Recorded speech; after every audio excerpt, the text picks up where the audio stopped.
Welcome to another exciting episode of MEDIGO Round. And as always, I'm going to present some interesting facts. So our first topic for this week is going to be about handshake. How important is a handshake?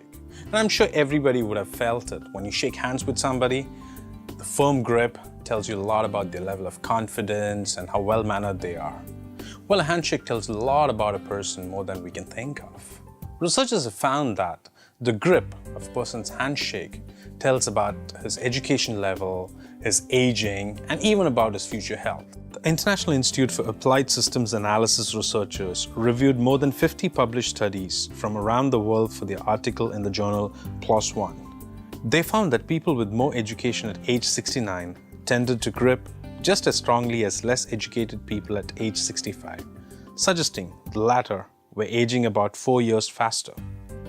Now that you know what a handshake can tell others about yourself, the next time you put your hand forth to shake somebody's hand, make sure you have a solid grip. Don't squeeze it too much and try to be macho, but still, make it firm enough that they know that you're solid and you're confident. With this, we move on to the next topic, and this is about proteins.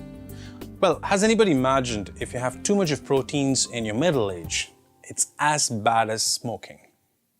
Let's look at the details.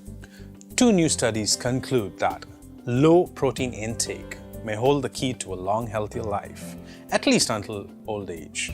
They also emphasize the need to examine not only calories when deciding what constitutes a healthy diet, but also where those calories come from, such as whether protein is animal or plant-based. Another key finding is the suggestion that while a high-protein diet may in the short term help people lose weight and body fat, in the long term, it may harm health and reduce lifespan. Both studies are published in the journal Cell Metabolism. I'm sure everybody who's watching this show would love to stay fit and trim. And everybody knows as well that high protein intake helps you to lose body mass and reduce body fat.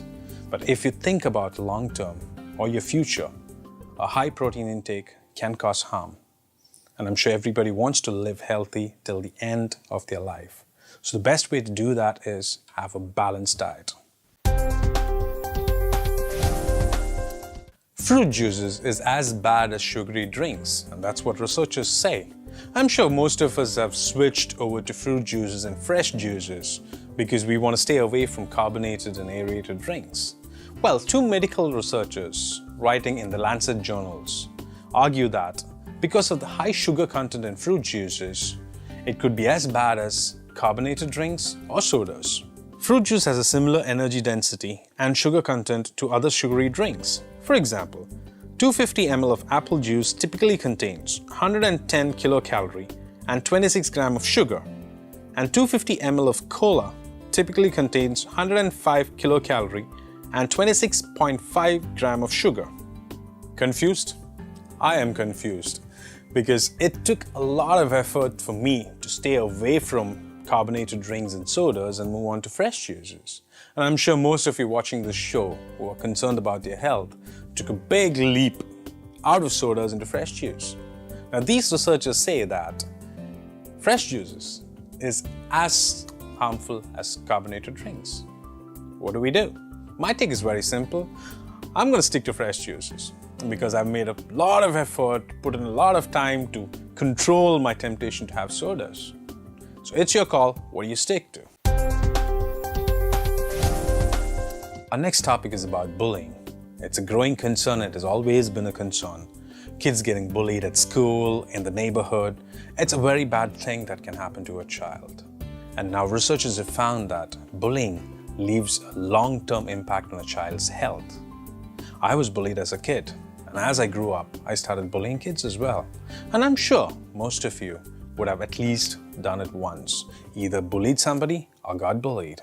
Let's look into some of the details and understand how it affects a child's long-term health. In the first study of its kind to assess the compounding effects of bullying over 5 years, researchers have found that a child experiences more severe and lasting health implications the longer he or she is bullied, suggesting that early interventions could reverse the downward health trajectory that victims of bullying may experience.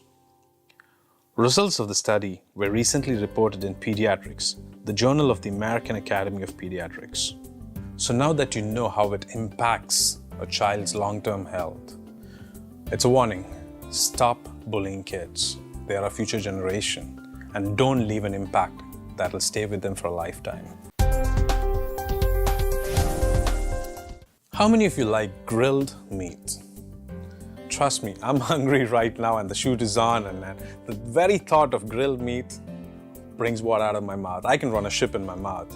But the next topic that I'm going to discuss would definitely raise eyebrows when you think about eating grilled meat the next time. Researchers found that eating grilled meat increases the risk of Alzheimer's and diabetes.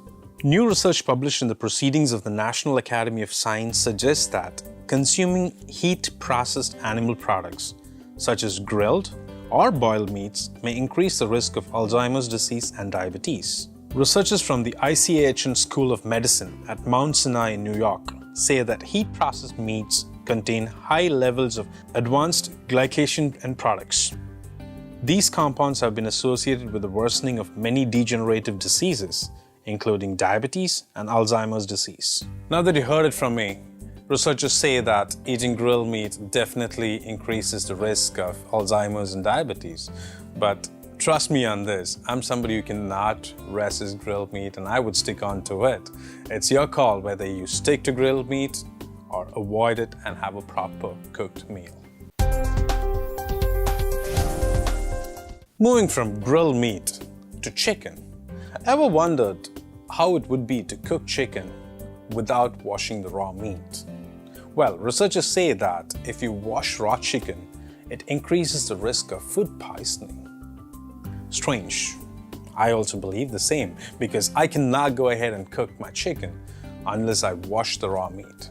But let's see how it becomes food poisoning.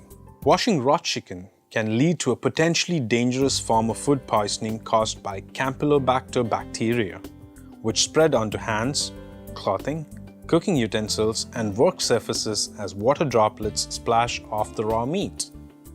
Now, the UK's Food Standards Agency is urging people to stop washing raw chicken in an effort to reduce the estimated 280,000 people a year who become ill from Campylobacter.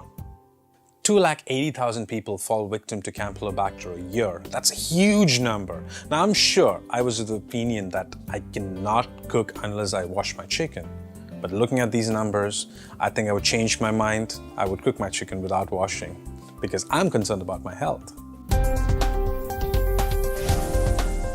Any sort of physical activity is good for one's health, and one among them is walking. Walking in the morning or taking a stroll in the evening is definitely nice. But has anyone thought about how well does walking help you in your creative thinking? It's true, researchers have found that walking boosts your creative thinking. Let's look at some of the most successful and innovative people who's done that. For example, Steve Jobs, late co-founder of Apple. He used to take meetings while he was walking. So did Mark Zuckerberg, co-founder of Facebook. Let's look at some of the details. In a series of experiments, researchers from Stanford University in California compared levels of creativity in people while they walked with while they sat and found creative output went up by an average of 60% while walking. In another study, researchers found that walking can reduce heart risk as much as running. After comparing 33,060 runners in the National Runners Health Study and 15,045 walkers in the National Walkers Health Study, investigators concluded that brisk walking can reduce a person's risk of diabetes, high blood pressure, and high cholesterol just as much as running can. So the takeaway is very simple. If you're walking, it helps you in two ways. It keeps you healthy, keeps you away from certain diseases, as well as it helps your creative thinking. So start walking. I'm sure everybody has heard, life is short, live it large. It's true, we have only one life and we should enjoy it in the best way that we can. Now, researchers have found that if you enjoy life better, your body will age better. True it is. Let's look at some of the researchers, what they have to say and how it works. A new study from the UK and published in the Canadian Medical Association journal claims that People who enjoy life will have better physical function and faster walking speeds than their more pessimistic counterparts. We already know there are health benefits associated with a positive outlook on life. People who have happy marriages also enjoy better physical health than couples in stressful marriages. So the takeaway is very simple. Enjoy life more. Doesn't matter if it's your married life, doesn't matter if it's your professional life. You've got only one life, and as the saying goes, life is short, live it large.